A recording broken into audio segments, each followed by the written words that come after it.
Clara, a passionate historian with shoulder-length auburn hair and dressed in a dark trench coat, arrives in Ravenswood Village. The village is shrouded in mist, and eerie silence fills the air, as if the place holds secrets it's unwilling to share. Drawn by tales of Ravenswood Manor, she clutches her old leather notebook, ready to document her findings. As Clara inquires about the mansion, villagers avoid her gaze, muttering cryptic warnings. One elderly woman, her face lined with worry, grabs Clara's arm, whispering. No one who enters Ravenswood Manor returns the same. Clara nods, a slight shiver running down her spine, but resolute in her curiosity. As dusk approaches, Clara stands before the mansion, its looming structure partly hidden by thick fog. Ravens circle the turrets as if protecting the house from intruders. She breathes in the damp, earthy air, steeling herself before pushing open the heavy iron gate. The gate groans as it swings, unsettlingly loud in the silence, and Clara's footsteps echo along the cracked stone pathway. The manor's windows appear dark and hollow, like vacant eyes watching her every move. She can't shake the feeling that the house is aware of her presence.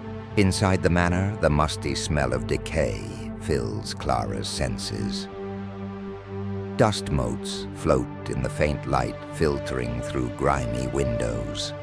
Her footsteps resonate through the vast, desolate hall, the sound swallowed by the oppressive silence that surrounds her. Dim portraits of past occupants line the walls. Their eyes, faded yet piercing, seem to follow her. Clara studies their solemn expressions, wondering about the lives they led and what they might have seen within these walls. She pulls out her camera, snapping a few photographs of the eerie portraits. Just then, she feels a chill creep up her spine, as if unseen eyes are watching her closely, breathing with her, every exhale whispering secrets lost in time. Clara's exploration leads her to a section of the hall she hadn't noticed before. Partially concealed by a moth-eaten velvet curtain, she discovers an old iron door, its rusted surface suggesting it hasn't been opened for decades. Summoning her courage, she pushes the door. It resists briefly before giving way with a loud creak, revealing a narrow, spiraling staircase descending into shadow. Clara hesitates, but her insatiable curiosity urges her forward. The staircase is narrow and steep, winding into pitch-black depths. She steadies herself, gripping the cold railing as she descends, each step taking her farther from the faint light of the mansion above. The air thickens with a damp, earthy scent as she reaches the bottom of the staircase. She can barely make out her surroundings, but a faint, ghostly whisper echoes, making her skin prickle. The stairs open into a small stone cellar, dimly lit by a single candle resting on a table cluttered with strange relics. Clara approaches, her fingers brushing over a worn, leather-bound journal, the edges singed as if it had once been thrown into a fire. Flipping through the journal, Clara reads fragments of twisted experiments, tales of forbidden rituals, and whispered accounts of the hidden ones who haunt Ravenswood. Each page is filled with symbols she doesn't recognize but feels drawn to, as if they resonate with her on some primal level.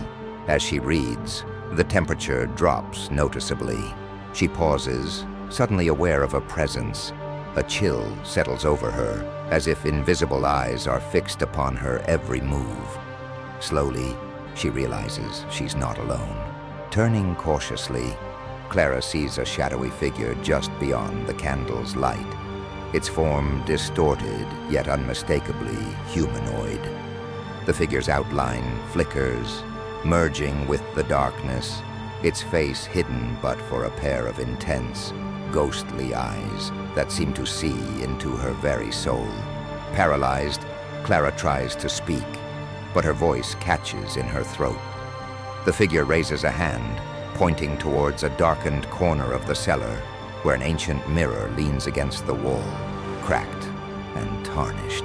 As she looks into the mirror, Clara is startled to see an image of herself, but not as she is now. In the reflection, she appears older, worn down by years she hasn't yet lived. Her eyes widen in horror as the reflection smirks back at her. Clara turns away from the mirror, feeling a presence move behind her. The shadowy figure has vanished, but the whispering in the cellar grows louder, filling her ears with phrases she cannot understand, but instinctively fears. She moves back towards the staircase, but the iron door slams shut with an echoing finality. Heart pounding, she pushes against it, but the door remains locked, trapping her within the bowels of the manor. Panic takes hold as footsteps echo from the darkness, coming closer. She fumbles in her bag for her phone, only to find it drained of power, the screen flickering as if affected by the entities surrounding her. With escape impossible, Clara faces the darkness, the whispers converging into a single voice. It speaks her name in a distorted, guttural tone, filling her with an unshakable dread. The temperature in the room plummets, her breath visible in the frigid air. She feels a hand graze her shoulder, but when she turns, there's nothing there.